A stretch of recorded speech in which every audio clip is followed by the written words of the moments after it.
Hi. Hi guys. Thank you, Katie. Kay, ano lang, for Ate Guy. Okay po.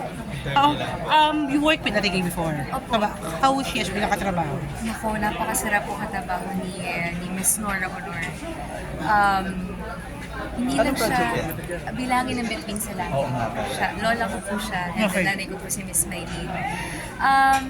Ang sarap po sa pakiramdam po na makatrabaho si Miss Nora dahil hindi lang siya andon bilang actress, andon din siya bilang ina Okay. ng buong set. Ano yung mga fondest memories mo sa kanya? Nako! Fondest. Okay, fondest, not the funniest. Pwedeng funny, yes, fondest. Memorable. Ano? Memorable. Siguro alam na naman po ata ng lahat na may mga mood po si Miss Nora na gusto niya, she wants to have a shot of alcohol. So may time po na day off naman po namin. Lock in po kasi kami. So day off namin. Tapos may kape si Miss Nora. Meron siyang cup of coffee. Okay. Wow, Miss Nora, may kape pa po ba kayo? Gusto ko po kayong samahan magkape. Tapos sabi niya, oh sige na, sige, sama ka dito. Okay. Tapos sabi ko, kape po, bakit po clear? Ganyan, di ba kakaiba po yung kape? Sabi niya, ay, hindi to kape, alak to. Sabi ko, ay Miss Nora, ayoko na po pala ang aga bukas. Kasi So, hindi mo trinay? Hindi ko po trinay. So, nakakatawa po kasi akala ko talaga magkakape kami ni Miss Nora. Sabay, yes, finally, magkakape na kami. Marami pa po nakakatuwa si Miss Nora. Mahilig siyang mag-trivia sa set namin noon. Ilan ang naging commercial ko, ganyan. Ilan ang naging jowa ko. Hindi niya ganyan. matinanong ilan ang pelikula niya. Tinanong niya rin kung ilan ang pelikula niya. Tapos pwedeng mag-search. So yung production namin noon, yung crew namin, nagsisearch May price na. siya, may price. 15,000. Oh my God, sana sumali ka. Agad-agad. Siya, nahiya ako. Siyempre.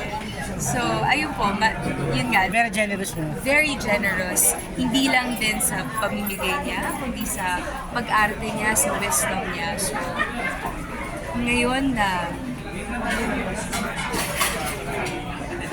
wala na nating superstar. Siyempre, halata naman po kayo na ang dami ko nagmamamiss, ang dami ko nagmamahal kay Gusto. At isa na po ako. At isa talagang isang malaking karangalan na makatrabaho ko po isa. Maraming mga ka-age mo na gusto makatrabaho sa At pinalad ka doon. Pinalad ka, di ba? Oo naman.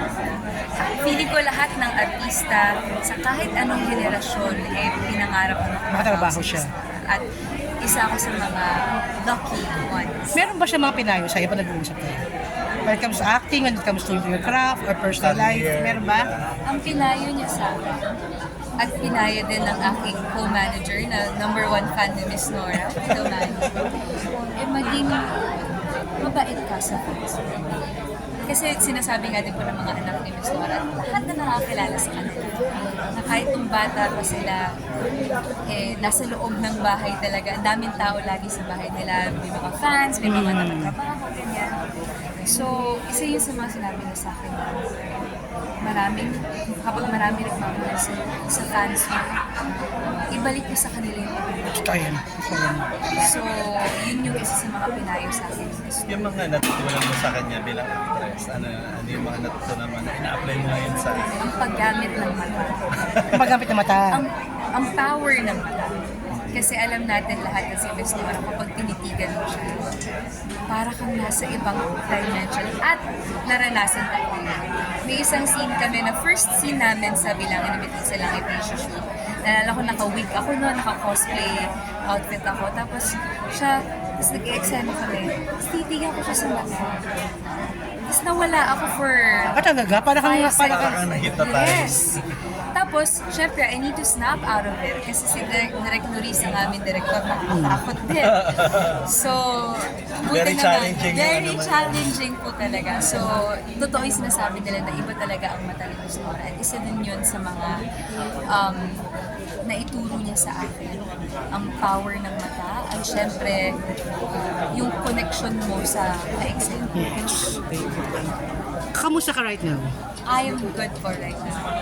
Do you have any message na lang sa mga fans mo na nagmamahal sa'yo, we're worried sa'yo ngayon? Oh, maraming salamat po. And syempre, dito po tayo sa burol ni Miss Nora. Maraming salamat din po sa nagmamahal kay Miss Nora. At message mo kay Ate Guy kung naririnig niya yun. Oh my God! Diba? Isa yun sa lagi namin tinatanong sa mga artista last. Kung sakaling naririnig ka niya ngayon, kung di mo siya napasalamatan before at Hindi siya pwedeng tanongin. Oh my God. Hindi ako naiyak.